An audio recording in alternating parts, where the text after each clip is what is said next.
Hello, I'm Jonathan Sanchez, and I'm here with. Carol Thomas. And I just want to go ahead and say the disclaimer that this is for Laterno University. This is not going to be used for any other purposes other than just for our school project that we have, and the interview and the paper that we have. So, just to get back into it, we'll go ahead and get into the questions. My first question to you is, what has been your greatest accomplishment that you are proud of at this moment? At this moment, my greatest accomplishment is, unfortunately, my divorce, separating my family to provide a better life for my two children and myself. Okay, and I know that that is something that is a huge feature in someone's life. Mhm. How have you coped with that? The struggle's been real. Coping with it is just talking with friends, being with my family. I'm going to say the circle of friends that I have is the best way I've been coping with it. Just letting my feelings out. Right. Being able to get the anger out that's within myself, with my friends, instead of with my boys, and just Sure. moving forward. Sure. Yeah, and The you know, emotional guilt. a lot of the times during difficult situations like this, not just in divorce and other things, you know, a lot of people will recommend, you know, talking and getting that off of your chest, so to speak, you know, and being able to speak to people and just kind of getting it out there. Some people also will say to write things out, like create a journal, write things out like I that. did do that, Yeah, yes. I 'cause it's did helpful. do writing, yes. Because they say that in writing you can actually see some of maybe overreaches, some of the mistakes, some of the things that you wouldn't normally see when you're thinking about it or when you're just speaking it out impulsively. So writing is a really good outlet for some people. Writing made me be aware of the things that I was wrong at too. Sure, Just wasn't, sure, and that's what a lot of one-way. people will say. Yes. Talking, it was all this, but writing, Yeah. it was more of, Yeah, I've noticed that with a lot of you know, just peers and coworkers and just people at different stages in life. They talk about that, and it's always, you know, definitely a good idea to try different outlets. So my second question would be, what are your goals for the next 3 to 5 years? for the next 3 to 5 years, my goal is to strengthen my family.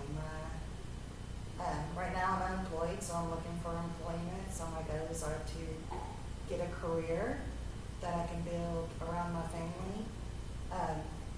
Not just being at a career, but making the family part of it, you know, Sure. the work-life balance this Sure. time. Right. Not just going to work every day and coming home and calling it a day. Right.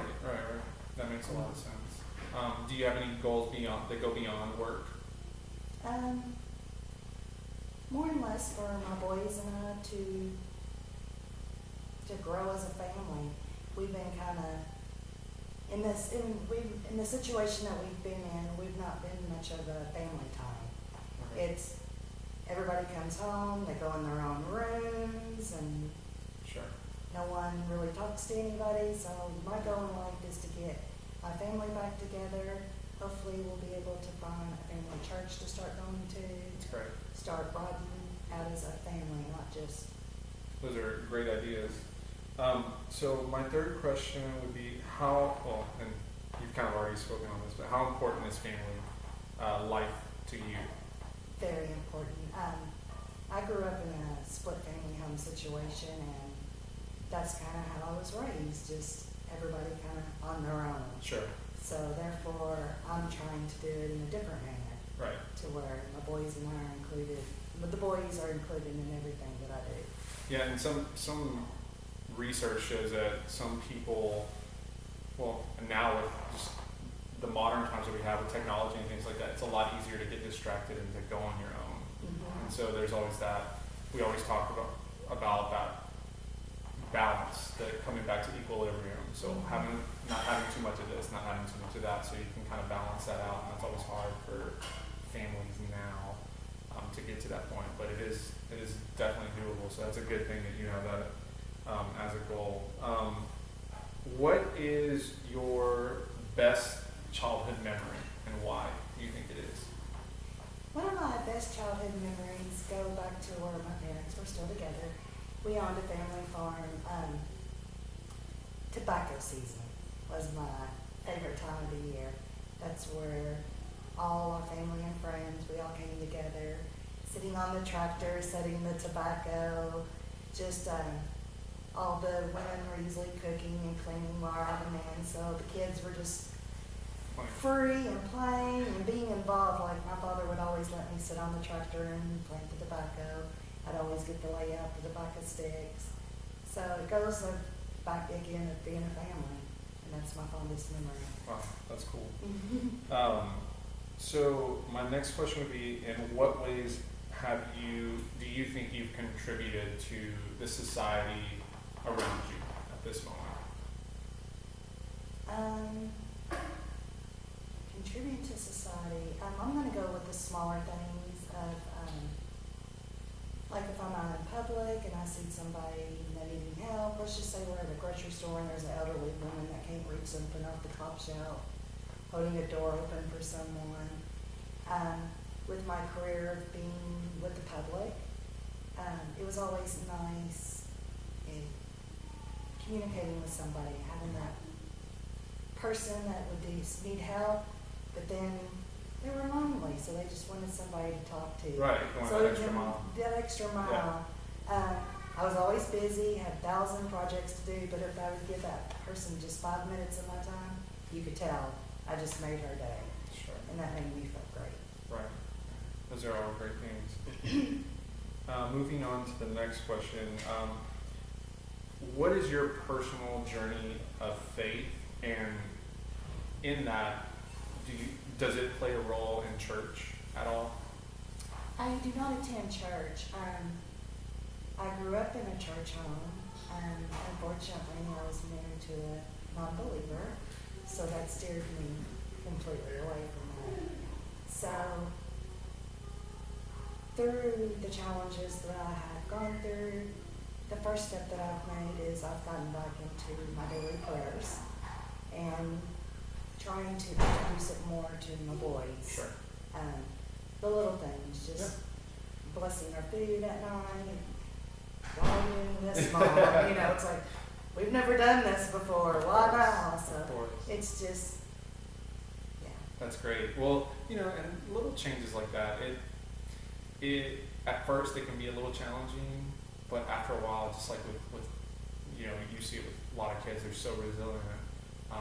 Just in your family, they see those little changes, and a lot of the times they're for the better, and so it comes around. I've seen it even in our kids. When we pray for meals, we have to remind them, pray for your meal. Just the little things are.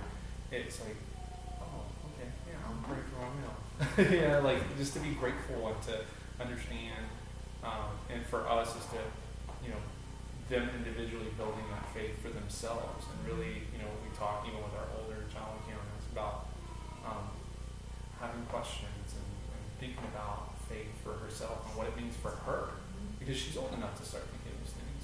So that's cool. I like that.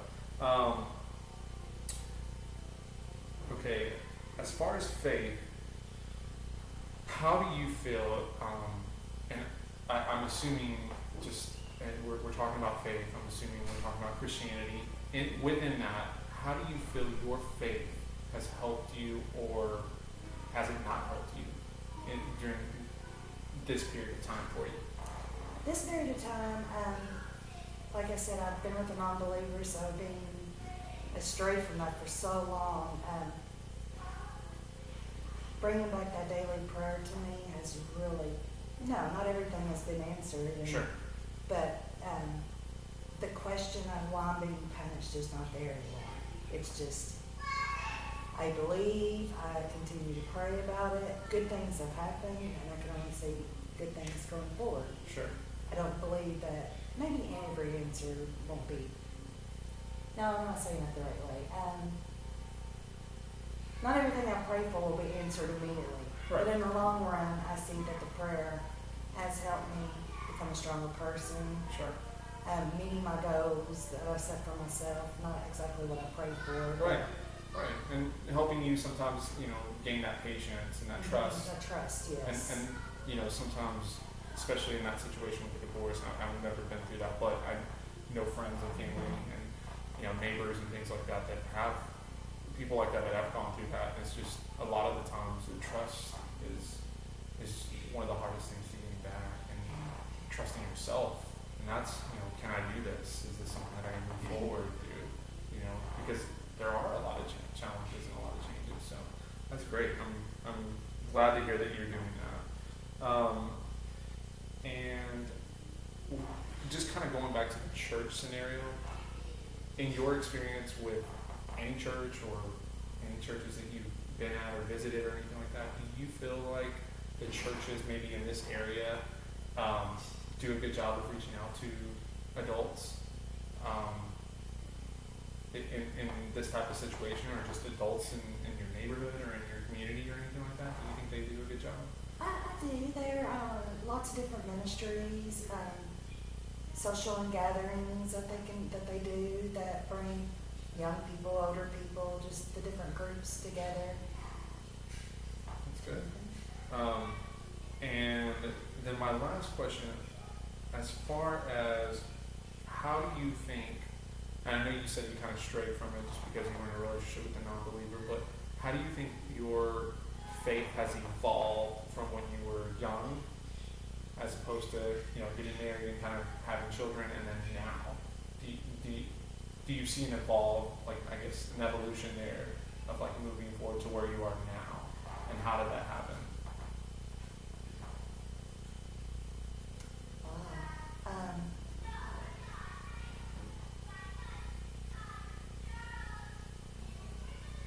I'm not really sure, Jonathan.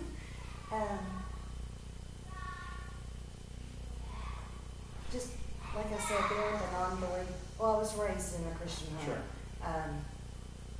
My mom was. My mom strayed away from it for years, and when she remarried when I was a teenager, that's when we joined back to the church. And then straying away from it as an adult, that's just where my prayer has involved me back into where I want, as an adult, want to move forward into a church home, into the Christianity more, getting my children involved. So I hope I answered your question right. Yeah, no, that was perfect. I understand. And it's different for everyone. I think,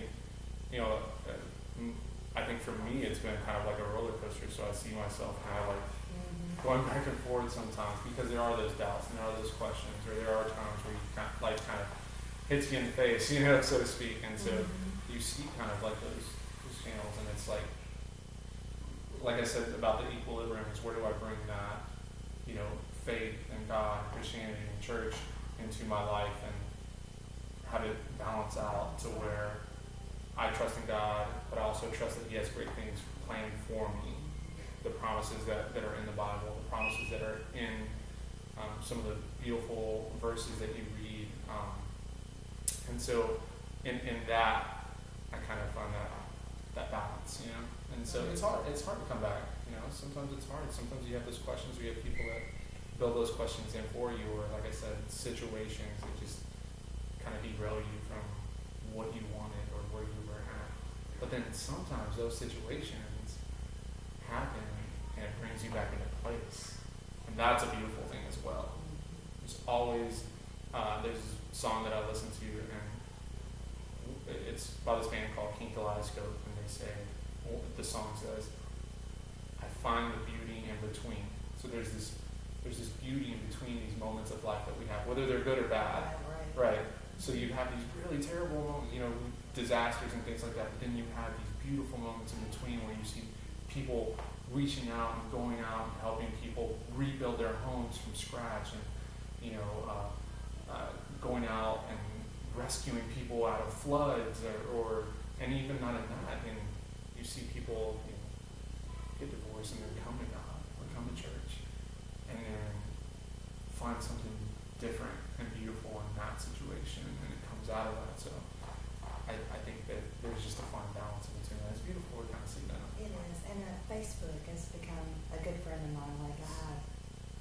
several friends that post daily scriptures and stuff. And Yes. it's amazing how I'll be having this horrible day. And I just want to sit down and relax, and I'll open my computer, and there it And is. something for you. It's Isn't like, that wild? wow, there it is. We talk about that all the time. It happens so often where you're just like, oh man, Amazing, and then because hers is most of them. yeah, no, it's, She. something hits it, and it's all in different ways. It's not necessarily the same for you as it hits me in a certain Right. way, you know. And yeah, it's wild. It's wild how things like that happen. So that's wonderful. Well, that's all I have. So thank you so much for doing this.